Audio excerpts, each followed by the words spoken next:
Good evening and good night, glory carriers, or good morning, good afternoon, wherever you are tuning in to the New Wine Channel with us today. I am Apostle Regina Class, and if you're here for the first time, welcome. If you are returning, welcome and thank you for subscribing, sharing, and engaging in the comments. So, today we begin our series on life principles from the late Dr. Charles Stanley. So, I'm going to do this 3 videos a day up until about the first week in June. So, we've done 2 life principles coming from 1 Samuel 25, talking about Nabal, Abigail, and David. So we're going to do the final one for tonight and then we'll start again tomorrow. So thank you for returning. I want you to know that the second life principle is a video found in shorts. It's a short video, it's under 5 minutes, so it's stored and saved under shorts. And then the first video that we did earlier today is under the list of videos right on the channel, the main area for videos. So let's wrap this up so that we can go lay down and relax. All right. So, lastly, with Abigail, we want to reiterate the fact that she didn't mold and shape herself personality wise and fixate her heart in the ways that were deficient and just poorly that poorly characterized her husband Nabal, which was fascinating. And I'm not saying that she was perfect and she didn't have any faults, but again, like I said in part 2, normally married people, they kind of meld into each other and they begin to have like similarities between them because the two are becoming one. So she was able to hold on to her good qualities, and unfortunately, he held on to his questionable and poor qualities, right? And we can say the same thing about David. He had a mixture of areas of deficiency and opportunities for growth, and he also had the areas in his life where he was fully dedicated and characterized himself as being a man of honor, integrity, and obedience unto the Lord. So just like them, there go we.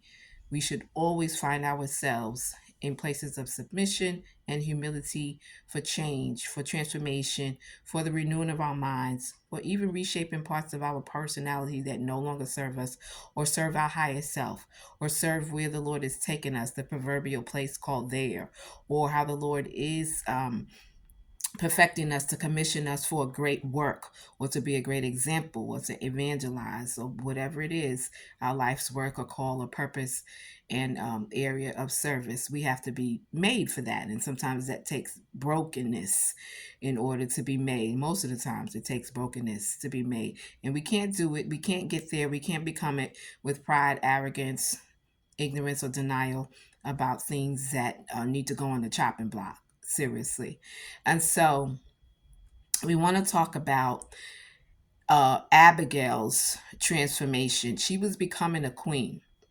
A lot of times people use the king and queen term not because these are official positions, but they use it for when husband and wives are married. And so David was an actual king, whereas Nabal was not. However, he was well known not only for his reputation, but because of his business and livelihood. And so Abigail was known as his wife and by her reputation. However, she was on her way to becoming a queen and it wasn't apparent to her and she did not know. So in that relationship, she was probably waiting for one or two things, waiting for Nabal to change and to become the husband that she could fully be herself with and that she could fully love, she could fully trust, and she could fully be safe with emotionally. So that had to be torment for her to wait season after season, year after year, incident after incident, because I'm sure what transpired between him and David's men was not the first time that he would behave in such a way. So she could have been waiting for the turnaround and the change of mind in Nabal that had not occurred up until that time. Or she could have been waiting for some type of rescue or something to occur to bring her life in a different direction. Or she could have just numbed out and not allow herself to just feel or engage or to focus or to be affected by what Nabal's dealings were with professional relationships or family relationships or friendships, be it as it may, whatever transactions or interactions he would have with people. She may have just closed herself off to disengage. She may have just disassociated and just pretty much grit and bear the marriage without any hope of what would happen. So sometimes we wait passively, sometimes we wait with an intensity of faith and expectation, or sometimes we numb out or disassociate. It just depends on where we are in a situation. If we're grieving loss, or we are impatient about being shifted or translated or moved, in our lives from one place to another, out of the proverbial wilderness into the proverbial promised land. But nobody gets away or around the process of waiting. And we are waiting sometimes even when we're not in tune with the fact that they're waiting. So I think Abigail was in between, kind of tuning out and tuning in, waiting for some type of change. So she was on her way to becoming a queen. And so here's the life principle from the late Dr. Charles Stanley. God acts behalf on those who wait for him. So the Most High Yahuwah acts on the behalf of those who wait for him. In this time and in this season, we are in a Kairos time. And the waiters are winning. Those who wait for the Lord win. Those who wait in him and wait on the Lord are gaining the victory. Those who have waited and those who are waiting,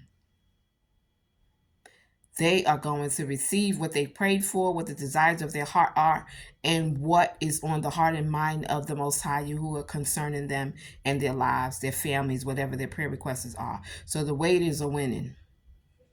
The waiters are winning, and the waiters have won.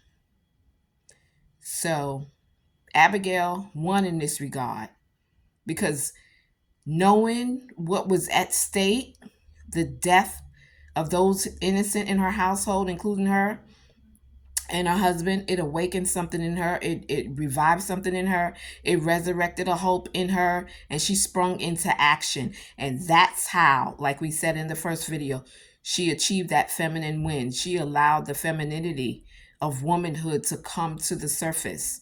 Because if you're in relationships as a woman, you're a wife, and you don't feel safe emotionally, you don't feel like you're protected emotionally, where he cares about what you feel, he cares about your emotional temperament or temperature, he's sensitive to what you're feeling or experiencing, or he cares enough, he doesn't care enough to change or to make concessions for you or compromise or any of those type of things. He's not generous in the way that he loves you, and you don't feel secure.